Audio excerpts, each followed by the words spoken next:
أعوذ بالله من الشيطان الرجيم بسم الله الرحمن الرحيم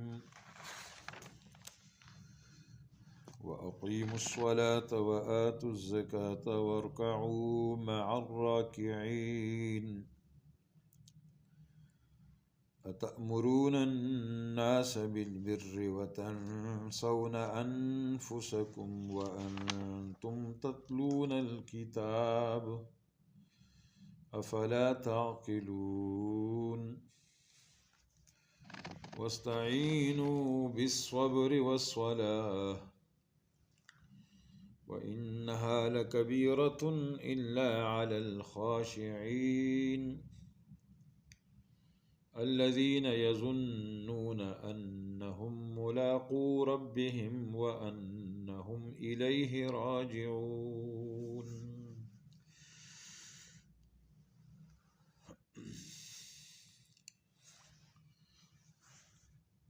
بنی اسرائیل کو اللہ تعالیٰ نے اپنی نعمتیں اور احسانات یاد دلا کر ایمان اور عمل صالح کی طرف دعوت دی ہے۔ پچھلی 3 آیتوں میں ایمان اور عقائد سے متعلق ہدایات تھی، اب ان 4 آیتوں میں اعمال صالحہ کی تلقین ہے، اور ان میں جو اعمال سب سے زیادہ اہم ہے ان کا ذکر ہے، اور حاصل مطلب آیت کا یہ ہے کہ اگر تم کو حب مال اور حب جاہ کے غلبے سے ایمان لانا دشوار معلوم ہوتا ہے تو اس کا علاج یہ ہے کہ صبر اور نماز سے مدد حاصل کرو۔ صبر سے حب مال گٹ جائے گی، کیونکہ مال اسی وجہ سے مطلوب اور محبوب ہے کہ وہ ذریعہ ہے لذات شہوات کے پورا کرنے کا، اور جب ان لذات شہوات کی مطلق العنانی چھوڑنے پر ہمت باندھ لو گے تو پھر مال کی فراوانی کی نہ ضرورت رہے گی، نہ اس کی محبت ایسی غالب آئے گی کہ اپنے نقصان سے اندھا کر دے۔ اور نماز سے جب حب جاہ کم ہو جائے گی تو نماز میں ظاہری اور باطنی ہر طرح کی پستی اور عاجزی ہے وہ انسان کی عادت بن جائے گی۔ تکبر، غرور، جاہ، حب جاہ، منصب وغیرہ گٹھے گا۔ تو اصل مادہ فساد جس کے سبب ایمان لانا دشوار تھا یہی مال اور جاہ کی محبت تھی۔ جب یہ مادہ فساد گٹ گیا تو ایمان لانا آسان ہو جائے گا۔ اب سمجھیں کہ صبر میں تو صرف غیر ضروری خواہشات اور شہوات کا ترک کرنا ہے، اور نماز میں بہت سے افعال کا واقع کرنا بھی ہے، اور بہت سی جائز خواہشات کو بھی وقتی طور پر ترک کرنا بھی ہے، مثلا کھانا پینا، کلام کرنا، چلنا پھرنا، اور دوسری انسانی ضروریات جو شرعاً جائز اور مباح ہے ان کو بھی نماز کے وقت ترک کرنا ہے، اور وہ بھی اوقات کی پابندی کے ساتھ۔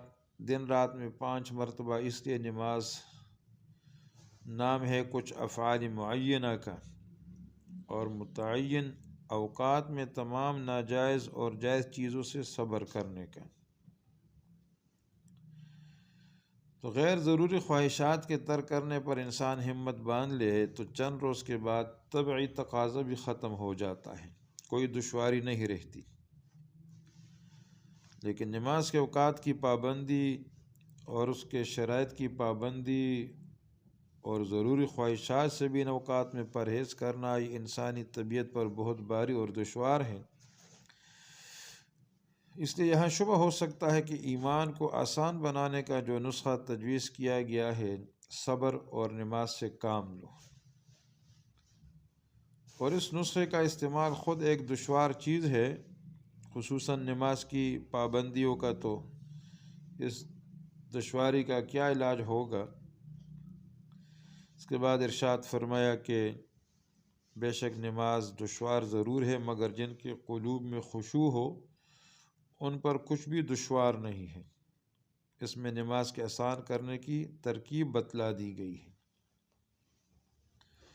تو حاصل یہ ہے کہ نماز میں دشواری کی وجہ اور سبب پر غور کرے تو معلوم ہوگا کہ انسان کا قلب خوگر ہے، میدان خیال میں آزاد پھرنے کا، اور سب اعضائے انسانی قلب کے تابع ہیں۔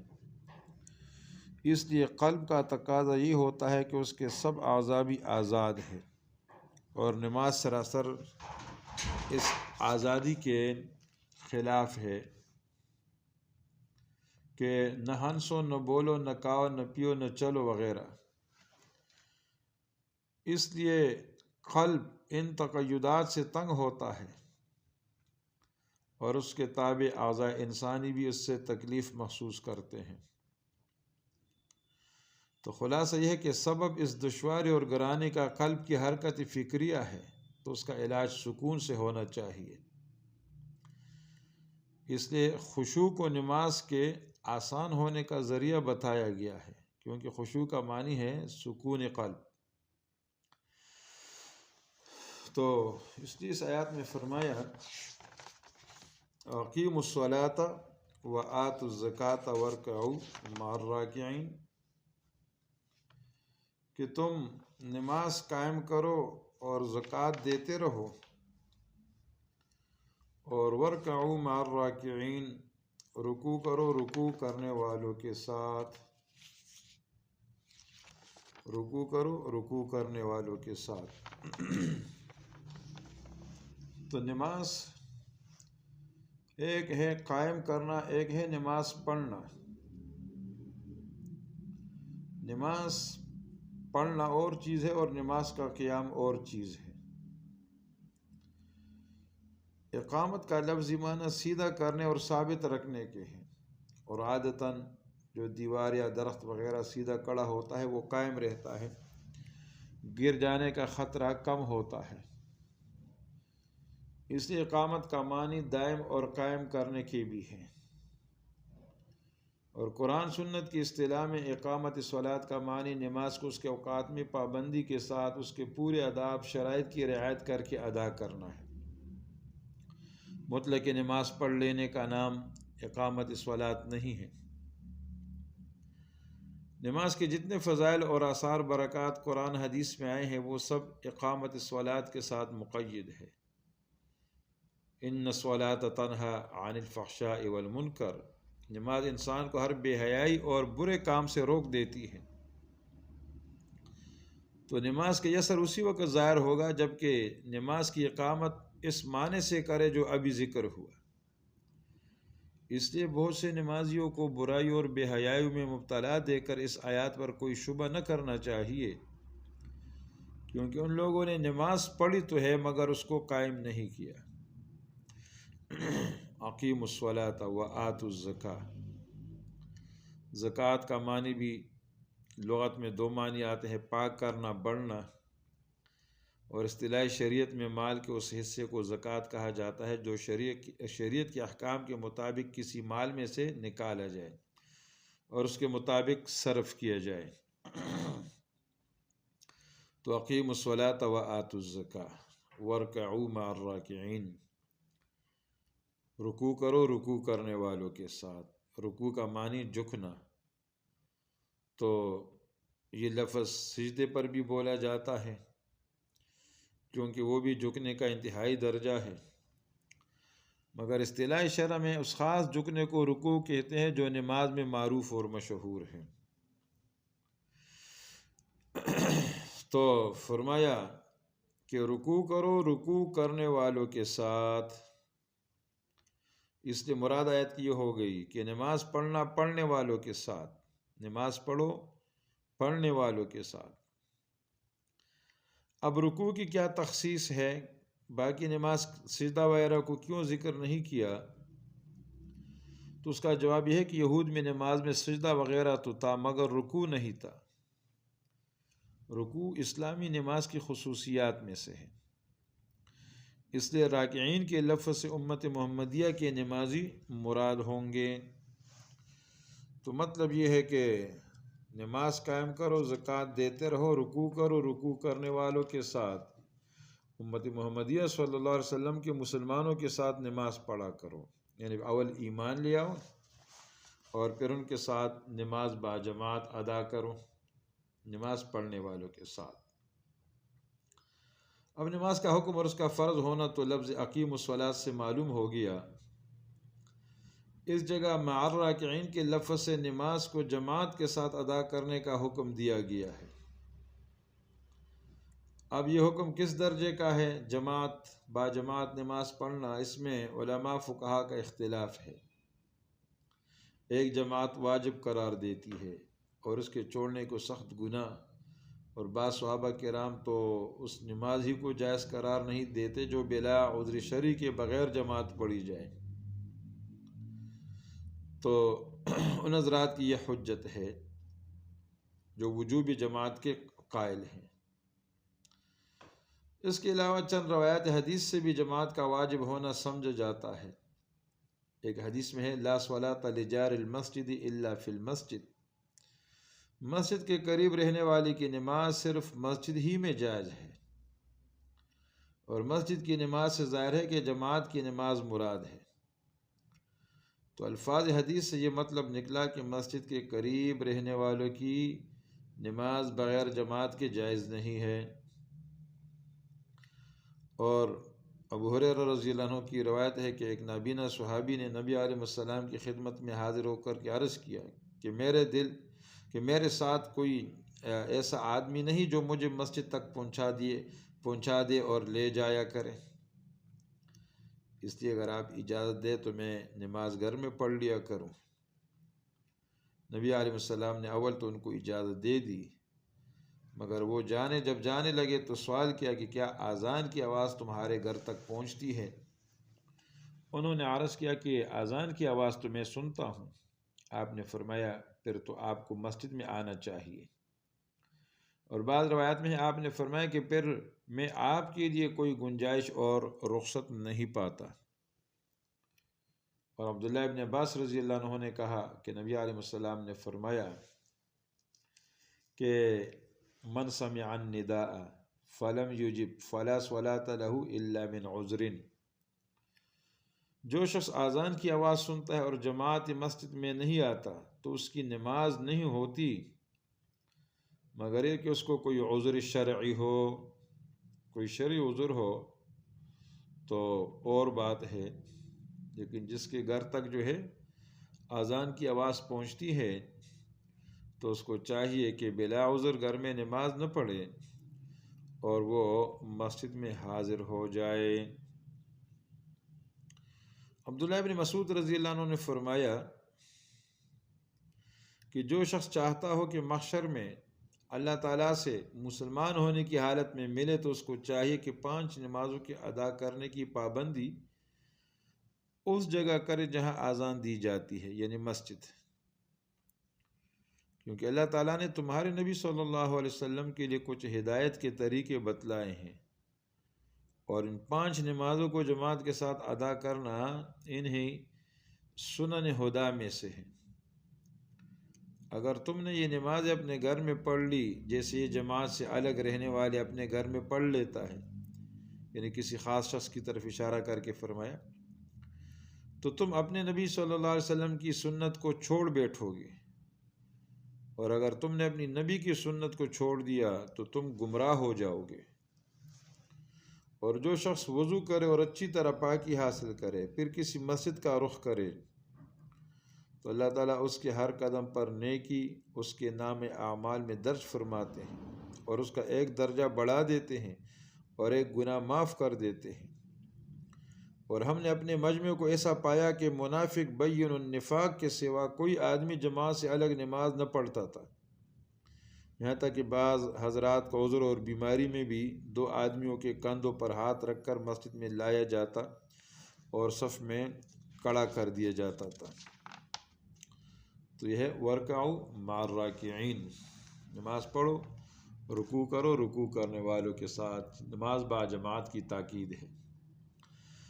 اتأمرون الناس بالبر وتنسون انفسکم، اس آیت میں خطاب اگرچہ علماء یہود سے ہیں، اور فرمایا کہ اتأمرون الناس، کیا حکم کرتے ہو لوگوں کو نیک کام کا اور بھولتے ہو اپنے آپ کو، وانتم تتلون الکتاب، اور تم تو کتاب بھی پڑھتے ہو، افلا تعقلون، پھر کیوں نہیں سوچتے، کیوں نہیں سمجھتے، تورات بھی پڑھتے ہو جس میں جا بجا ایسے عالم بے عمل کی مذمت مذکور ہے۔ تو یہ خطاب اگرچہ یہود کو ہے، ان کو ملامت کی جا رہی ہے۔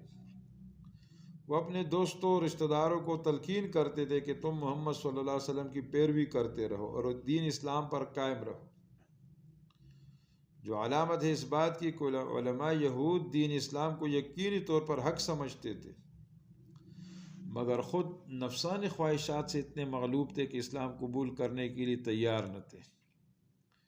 لیکن معنی کے اعتبار سے یہ ہر اس شخص کی مذمت ہے جو دوسروں کو تو نیکی بلائی کی ترغیب دے مگر خود عمل نہ کرے، اور دوسروں کو خدا سے ڈرائے مگر خود نہ ڈرے۔ ایسے شخص کے بارے میں احادیث میں بڑی ہولناک وعید آئی ہیں۔ فرمایا کہ شب معراج میں میرا گزر کچھ لوگوں پر ہوا جن کے ہونٹ اور زبانیں آگ کی کینچیوں سے کترے جا رہے تھے۔ میں نے جبریل علیہ السلام سے پوچھا یہ کون ہے؟ جبریل نے بتایا کہ آپ کی امت کے دنیا دار واعظ ہے جو لوگوں کو تو نیکی کا حکم کرتے تھے مگر اپنی خبر نہ لیتے تھے۔ اور نبی علیہ السلام نے ارشاد فرمایا کہ بعض جنتی بعض دوزخیوں کو آگ میں دیکھ کر پوچھیں گے کہ تم آگ میں کیوں کر پہنچ گئے، حالانکہ ہم تو بخدا انہی نیک اعمال کی بدولت جنت میں داخل ہوئے ہیں جو ہم نے تم سے سیکھے تھے۔ اہل دوزخ کہیں گے ہم زبان سے کہتے تو ضرور تھے لیکن خود اس پر عمل نہیں کرتے تھے۔ تو فرمایا کہ اتأمرون الناس بالبر وتنسون انفسکم، مذکورہ بیان سے یہ نہ سمجھ لیا جائے کہ بے عمل یا فاسق کے لیے دوسروں کو واعظ نصیحت کرنا جائز نہیں، اور جو شخص کسی گناہ میں مبتلا ہو وہ دوسروں کو اس گناہ سے باز رہنے کی تلقین نہ کرے، کیونکہ کوئی اچھا عمل الگ نیکی ہے اور اس اچھے عمل کی تبلیغ دوسری مستقل نیکی ہے۔ اور ظاہر ہے کہ ایک نیکی کو چھوڑنے سے یہ ضروری نہیں ہوتا کہ دوسری نیکی بھی چھوڑ دی جائے۔ جیسے ایک شخص اگر نماز نہیں پڑھتا تو اس کے لیے لازم نہیں کہ وہ روزہ بھی ترک کر دے، بالکل اسی طرح اگر کوئی شخص نماز نہیں پڑھتا تو اس کے لیے ضروری نہیں کہ دوسروں کو نماز پڑھنے کے لیے بھی نہ کہے۔ اسی طرح کسی ناجائز فعل کا ارتکاب الگ گناہ ہے اور اپنے زیر اثر لوگوں کو اس ناجائز فعل سے نہ روکنا یہ دوسرا گناہ ہے۔ اور ایک گناہ کرنے سے لازم نہیں آتا کہ دوسرا گناہ بھی ضرور کیا جائے۔ اور امام مالک رحمۃ اللہ علیہ نے حضرت سعید بن جبیر رضی اللہ عنہ کے قول نقل کیا ہے کہ اگر ہر ایک شخص یہ سوچ کر امر بالمعروف نہی عن المنکر چھوڑ دے کہ میں خود گناہ گار ہوں، جب گناہوں سے خود پاک ہو جاؤں گا تو لوگوں کو تبلیغ کروں گا، تو نتیجہ یہ نکلے گا کہ تبلیغ کرنے والا کوئی بھی نہیں رہے گا، کیونکہ ایسا کون ہے جو گناہوں سے بالکل پاک ہو۔ اور حضرت حسن رضی اللہ عنہ کا ارشاد ہے کہ شیطان تو یہی چاہتا ہے کہ لوگ اسی غلط خیال میں پڑھ کر تبلیغ کا فریضہ چھوڑ بیٹھے۔ اور تانوی رحمۃ اللہ علیہ فرمایا کرتے تھے کہ جب مجھے اپنی کسی بری عادت کا علم ہوتا ہے تو میں اس عادت کی مذمت اپنے مواعظ میں خاص طور سے بیان کرتا ہوں تاکہ واعظ کی برکت سے عادت جاتی رہے۔ اتأمرون الناس بالبر وتنسون انفسکم وانتم تتلون الکتاب افلا تعقلون، عقل نہیں رکھتے؟ واستعینوا بالصبر والصلاۃ، اور فرمایا اللہ کی مدد حاصل کرو صبر اور نماز کے ساتھ۔ جیسا کہ پہلے بیان ہوا کہ یہ صبر اور نماز جو ہے ایسی چیز ہے جو حب جاہ اور حب مال کو جو ہے ختم کر دیتا ہے۔ انسان کے اندر سے تکبر، خود عرضی، حقوق کی پامالی، ہوس، اقتدار، خونریز لڑائیاں اور بے شمار انسانیت سوز خرابیاں، یہ انسان کو اس سے جو ہے ہٹا دیتا ہے۔ تو یہ بیماریاں ہیں، اور اس کا علاج فرمایا استعینوا بالصبر والصلاۃ، صبر اور نماز سے مدد حاصل کرو، یعنی صبر اختیار کرو، اپنی لذات شہوات پر قابو حاصل کرو۔ اس سے حب مال گٹ جائے گی، کیونکہ مال کی محبت اس لیے پیدا ہوتی ہے کہ لذات شہوات کو پورا کرے۔